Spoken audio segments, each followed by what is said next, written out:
ఎందుకంటే నా ప్రభు ఎప్పుడో చెప్పాడు, మనుషుల మెప్పుని కోరవద్దు నాయన, అది స్థిరం కాదు. నా మెప్పే నీకు ముఖ్యం, నేనే నీకు ముఖ్యం. నాతో ఎప్పుడు నా ఏసే మాట్లాడేది, శాలేం రాజా, ఈరోజు చాలా మందికి నువ్వు తెలుసు, ఒకప్పుడు నువ్వు ఎవ్వరికి తెలియదు, కానీ అప్పుడు నాకు తెలుసు. ఈరోజు చాలా మంది నీకు అభిమానులు ఉన్నారా, నిన్ను అభిమానించే వాళ్ళు ఉన్నారు, కానీ వీళ్ళు ఎవ్వరు లేనప్పుడు నేను నీ అభిమానాన్ని మర్చిపోవు.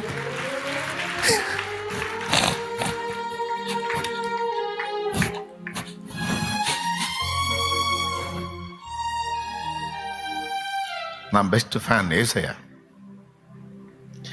అపరాధిని నన్ను ప్రేమించి ఆసక్తితో నీ దివ్య రక్తములో. తమ్ముడు, ఈరోజు నీకెవరు నిన్ను అభిమానించేవాళ్ళేరా? నిన్ను పిచ్చిగా అభిమానించే నీ బెస్ట్ ఫ్యాన్ ఉన్నాడు తెలుసా, ఆయన యేసయ్య. నీ బెస్ట్ ఫ్యాన్ ఆయన. చెలే నీ ఫ్యాన్ రాయనా, నీ ఫ్యాన్, నీ అభిమాని తెలుసా.